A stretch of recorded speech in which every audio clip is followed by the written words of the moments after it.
Today on the TMZ Podcast.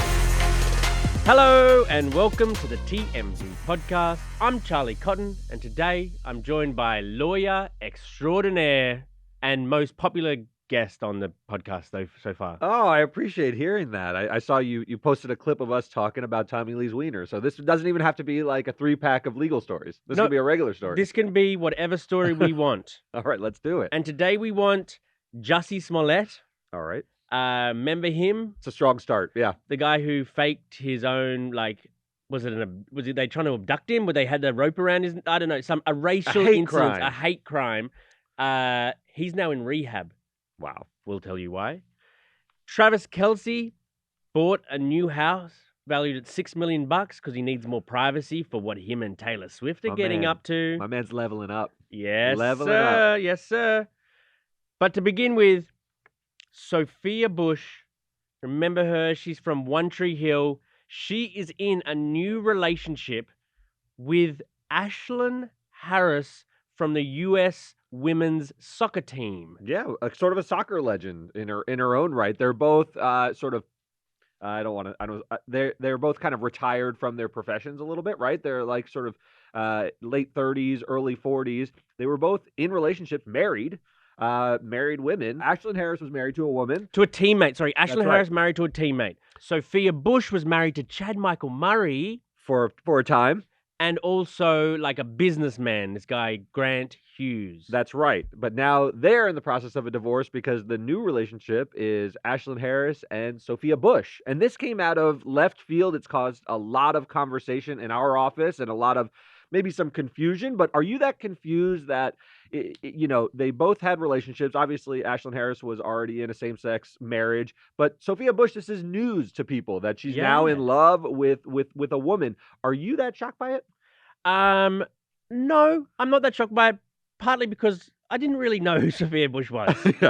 So it didn't really shock me to hear the news. To me, she was the queen of like the CWWB era. She was one of those like Katie Holmes type. She was with Chad Michael Murray from One Tree Hill. That was like a huge couple of that era. So it never dawned on me that this kind of thing could occur. But when you think about it, she was in a lot of committed relationships and she fell in love pretty quickly. Apparently, the story was she met Ashlyn Harris and within days, they sort of fell head over heels and both left their spouses pretty quickly after meeting. Well, right? yeah, I mean, that is the shocking part. Yeah. That in June, there are photos, and they posted some of the photos on their social media. There are photos of them in Cannes at like a important women's sort of summit. Yes. And nothing more romantic than France. Come on. I know. That's the city of love right there. I think or the country of love. And it was in Cannes, Yeah. which doesn't get as many headlines as Paris maybe, but maybe it's better for lovemaking in Cannes. I've been to Cannes. It's beautiful there. Yeah. The water's so blue. I can make love anywhere though. I don't really care about the setting that much. Is it called making love when you do it? I don't know. You'd have to ask Mary. I call it making love. So when they got back from the trip, days later, Ashlyn Harris told her wife, who they have 2 young kids with, like toddlers/babies. They adopted them like a year ago, one of them, and 2 years ago, the other. She told her wife, look, we're headed for divorce. This was 1 month ago. Yes. This is the sad overlay of this because she has a family and there are young children involved and no one likes to see a broken family. But I think Ashlyn Harris met Sophia Bush, who is striking. She's beautiful. She is. She just swept her off her feet. I mean, there's no other way to look at this. I don't think she saw it coming. I don't think she necessarily met Sophia Bush and knew that this was a romantic possibility. But once she got the vibe, maybe Sophia put the vibe out that it game on. I think Ashlyn Harris, who is sort of a soccer player, she ran in maybe different circles than Sophia Bush, was like, hell yeah. I'm a famous soccer player and this is a starlet and I'm into it. Let's do it. But to dump your family like that, and I know that's a harsh word to say, dump your family, but just it's tough. That's the fallout of these. You'd have to really love that person and be really over your current, even though you just adopted kids. Does it make you believe that this is whirlwind, or make you believe and will sort of peter out and she's doing it impulsively, or does it make you believe that this is real enough that she was willing to discard her family? Like, is she blinded by the excitement of it and it may not last, or she's so into it and she just knows it immediately? Both could be true. The fact I don't know which one is true. The fact that Ashlyn broke up with her wife days after being with Sophia in Cannes, And I don't know if they'd met before then or not, but there's no evidence of it. But let's assume that they met then.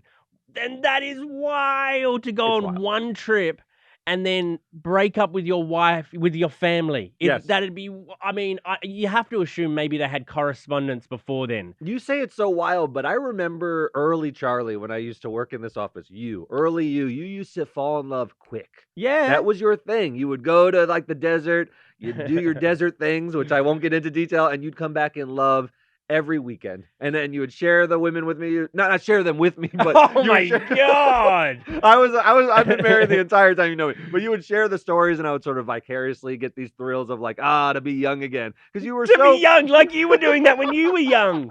Oh, I had my salad days. Don't worry about Your it. Salad the late days. 90s were crazy, but you can understand the feeling of just like going gaga very quickly. Yeah, can't but not when you're married. Yeah. Like not when you have a family. Imagine me meeting a girl in the desert, then leaving my family. Like that'd be a whole new bridge. Yeah, it's true. You have really matured. And imagine if it was a guy. if you came home and told Aaron, like, look, it's over. It's over. I have discovered myself, and I'm starting a new life. It would be shocking. That you would know be what shocking, I know though? Right? Grant Hughes, I think his name, Grant Hughes, right, has been very supportive of her move. I think Aaron would be supportive. I think he's done all well. You know, he's sort of processing this, and he's saying, I don't know what to say. Like, it's obviously not me only.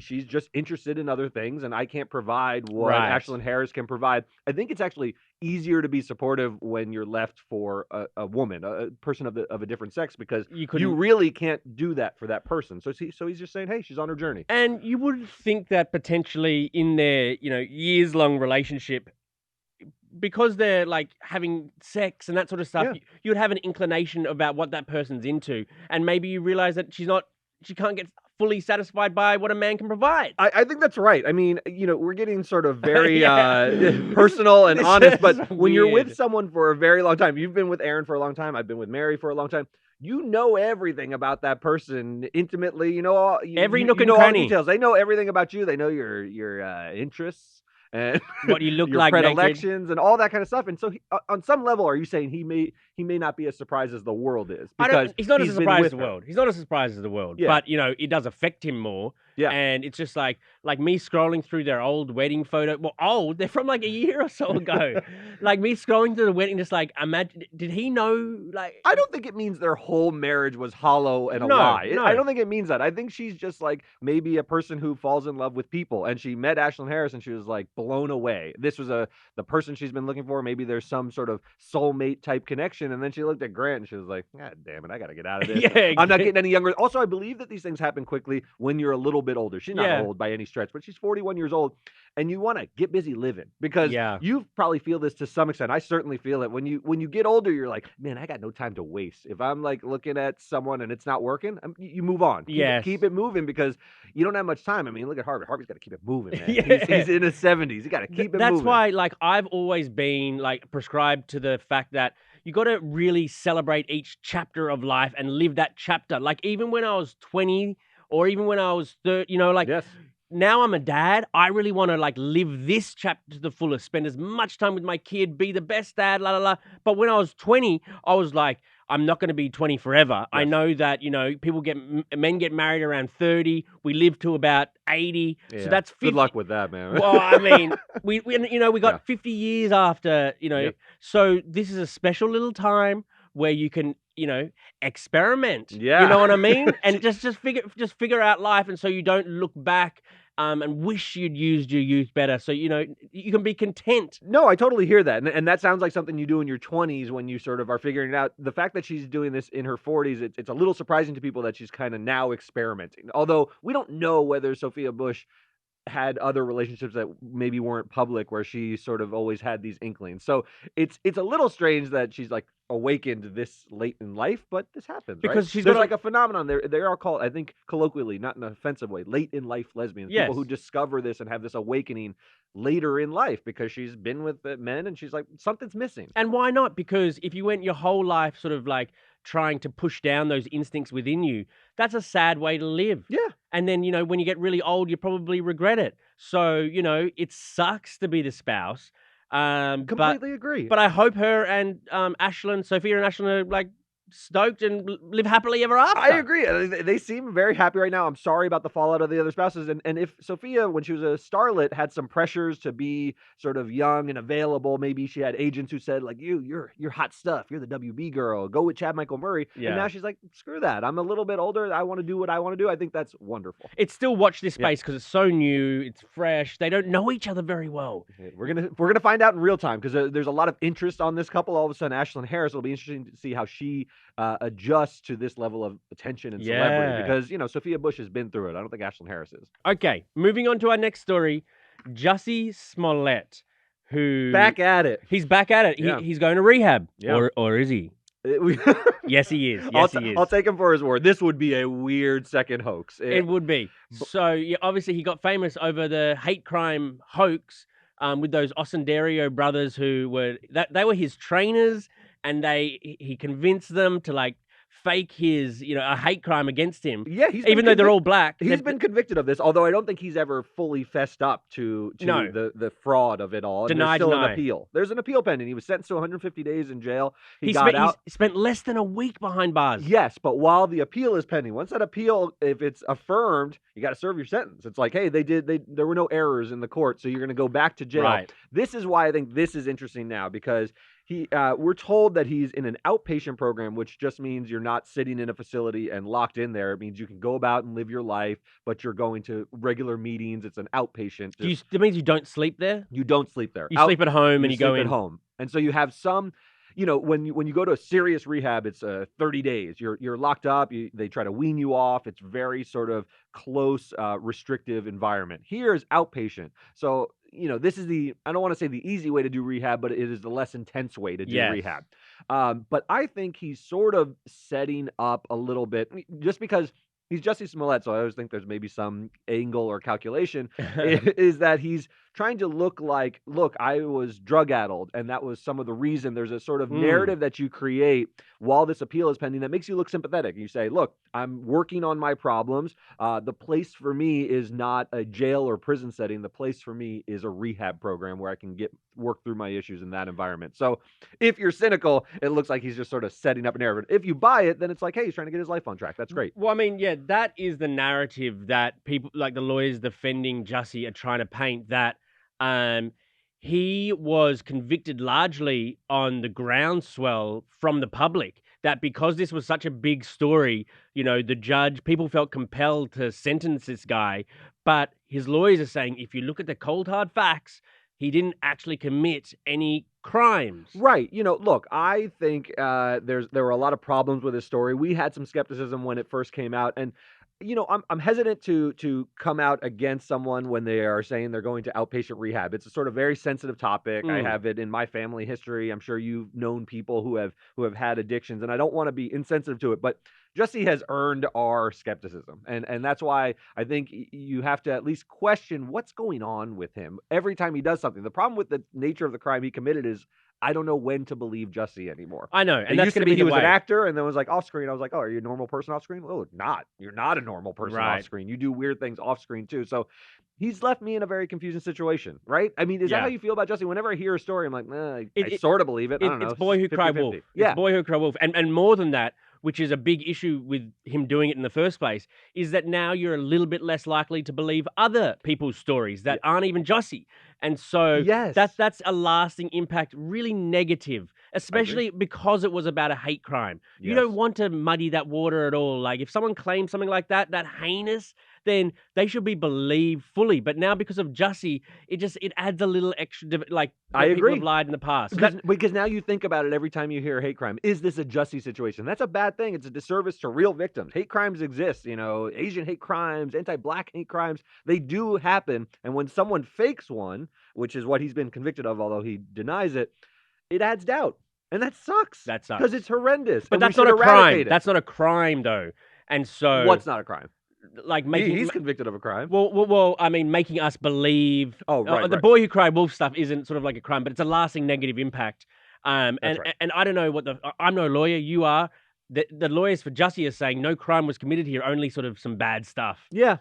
And we'll see. I will see if that's look, judges are people. The last thing I'll say about this is because he's in this outpatient program and this is a narrative that is being presented and pushed a little bit. We have photos of him going to meetings and so forth. I think this will help maybe persuade a judge to have a softer perspective on Jussie and sort of look at the whole picture of his life. Do we really want to throw this guy in jail because he lied to cops about, having bleach thrown on him? And actually, as time has passed, even though I was outraged at the time, and I'm still a little bit outraged because of what it does to real victims, hey, it softens over time. And now it seems like a lark, Yeah, like it happened so long ago. Like, do I want to see him locked up? Not really. Yeah, I don't care anymore. He's been punished. He has been punished. Okay, on to our final story. Had to slip in another Taylor Swift story. Yeah. Travis Kelce, he has bought a brand new home for privacy. It's in Kansas City. It's worth about $6 million. Dude, $6 million in Kansas City gets you a spread. Well, this is what it gets you. Yeah. It gets you a mansion in a gated community that is 6 beds, 6 baths, and 16,000 square foot. There's a 6 theme with this. There's a lot. That's a There's devil's a lot of number. There's a pool with a waterfall. Mhm. There's a tennis court. There's a mini golf course. Yeah, some of these places seem a little bit like prisons because there's no reason to leave, right? Right. Tyrese, we always talked about, has Benihana and a Starbucks in the backyard. And I'm always like, that's cool, but don't you want to get out and go walk around the Grove to go to those kind of places? So when you're so famous, though, you want privacy. He's with Taylor, who's the highest profile person in America, if not Earth, at this point. So they can't really go out without a lot of camera attention. So he just has a mini golf at home. Right. You don't even have to leave. Right. So because they were recently seen at Travis's old apartment. Well, not apartment. It's a nice house. But it's a nice house that he only bought for less than $1 million. But it was really few exposed. years ago. If you saw, there's no like fencing or whatever. You could like walk up to the front door. He can't do that anymore. There was paparazziing out the front of the house, seeing Taylor do the walk of shame or whatever. And so they're like, maybe Taylor's encouraging this a lot because I think Travis likes the attention. But, so they said, let's go and get this secluded mansion where paparazzi can't even come past the gate of the community. Yeah. And so I think Travis likes the attention and Taylor's kind of used to the attention. Do you think Travis would be like gung-ho, like, yeah, let's get away from the attention? He loves it. Yes, I think he needs to play the game a little bit with her because she's lived in such a harsh light for so long that he needs to say, like, look, baby, I'm just into you, and all this is just noise. I'm going to get a private spread. We're going to go play some mini golf. Right. We're going to turn on the waterfall. But you're right. I think deep down, he's like dizzyingly like amazed by this attention. I mean, he's a tight end and football is a huge sport, obviously, but his level of celebrity has skyrocketed. Now he's on the tip of everyone's tongue. I hear about Travis Kelce more than I heard about him when he won Super Bowls by a long shot, right? Yeah. And so I also think it's exhilarating to him, but he also seems grounded. He's got that thing with his brother where they're very close. The family seems very tight-knit. I think he's going to be able to navigate it, but I think it might get old to him. Yes. I do think at its core, I look at the Kelces as guys who just like, we're pretty simple guys. We like drinking a beer at a football game, and that life is over with Taylor Swift. And so I don't know if it has He'll be a star forever. He'll be a star forever now. Star forever. No matter what, this does with Taylor. Now every subsequent relationship, assuming they don't go the distance, will have attention. Like Yes. whoever he dates will have attention. I think before he sort of dated women, some people who really followed him knew, but now that's over.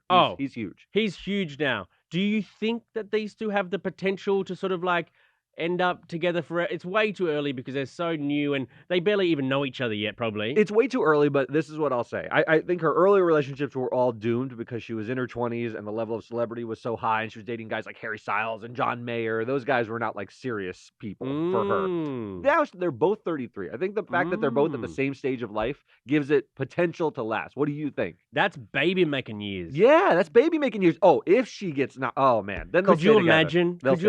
Like the world would stop. I think the world would stop spinning on its axis. It might. Yeah. It would be one of the biggest, more than the moon landing. Where were you when you found out Taylor Swift fell pregnant? Do you think that's in the cards? I hadn't even thought about it, but she's 33. This is the time when people why start families. not? Why not? Yeah.